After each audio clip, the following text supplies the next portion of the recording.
my channel. Who are you? Hey, this is not your channel. Come here. Okay, Michael, you are the boss.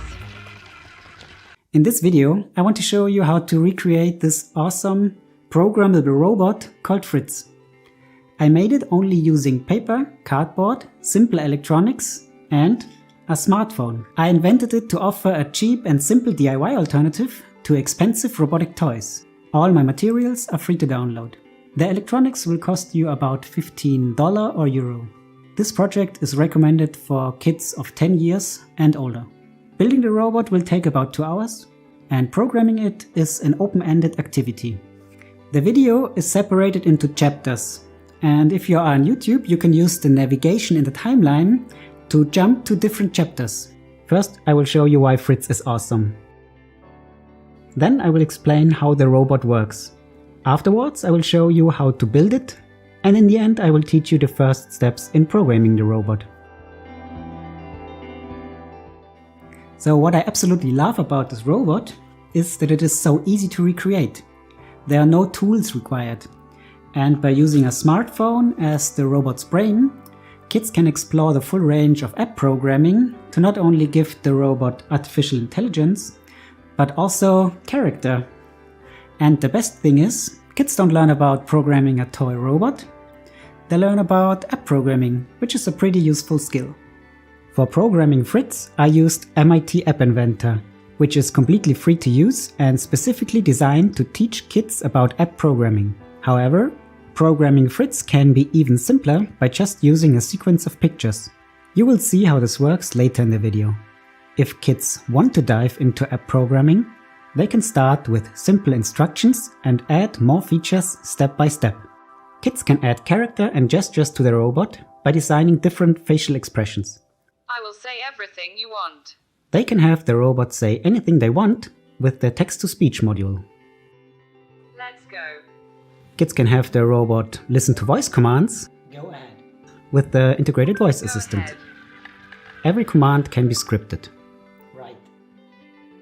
Right. Turn around. Turn around. And they can use another smartphone for remote controlling. All commands are sent via an online database, and this makes the robot an IoT robot. IoT as in Internet of Things. So I could control my robot from anywhere in the world, as long as I have internet connection. And that's just what I came up with. Think about what the robot can do with its camera, or its compass, or what happens if you give your robot a call. I think possibilities are endless. There are black and white rectangles at the bottom of the screen, and there are 2 light sensors that each control an electric circuit. The brighter the rectangle, the faster the motor on that side of the robot rotates. When I take out the smartphone, you can see the light sensors. Here you can see a simplified version of the circuit. As you see, I can control the motor with my flashlight. And Fritz is doing exactly that by showing the light sensor black and white rectangles on the screen. For experimentation, you can also keep your lights on and cover the light sensor. The circuit works like that. The motor is connected to minus and plus through this transistor. A transistor works like that. If there's a small voltage applied to the middle leg, electricity can run through the transistor to the motor. A little more power at the middle leg means much more power is transported across the transistor. To control the power at the middle leg, we use the light sensor, which is a variable resistor that changes its value depending on the amount of light it receives. So more light means more power at the middle leg, which means more power can run through the transistor to the motor. No light on the light sensor means the circuit is interrupted by the transistor completely. Fritz has 2 of these circuits combined. So if this is all new to you, you will find further explanations and this template in the video description. I recommend to have kids experiment with a simple circuit so that they can explore on their own how it works. For example, you can exchange the red and black wire of the motor.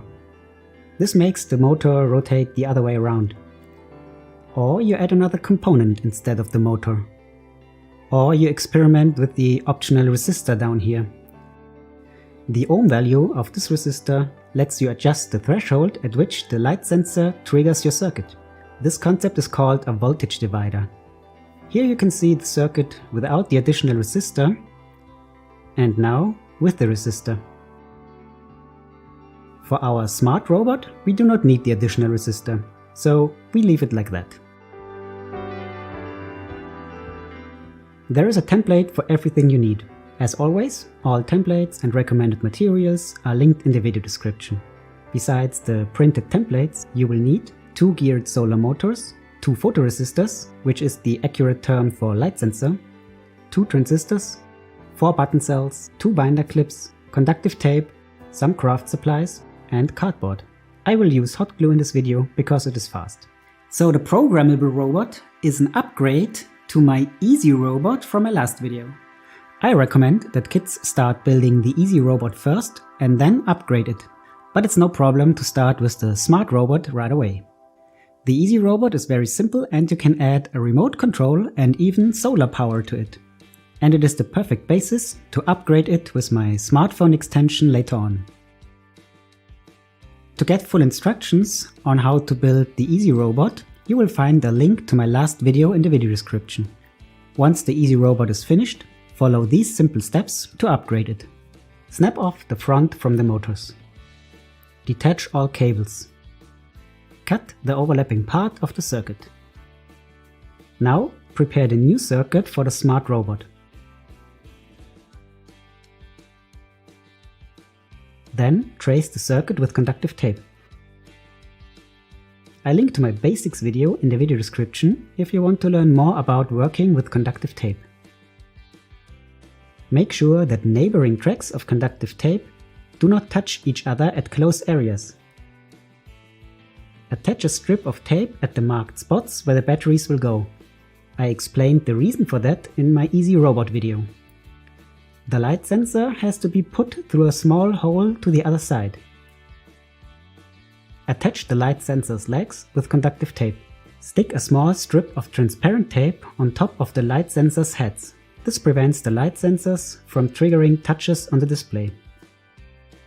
The transistor has a round and a flat side. The orientation is very important. The template shows you how the transistors have to be attached. When upgrading an Easy Robot, cut the bottom part of the template. Then glue the circuit to the back of the robot.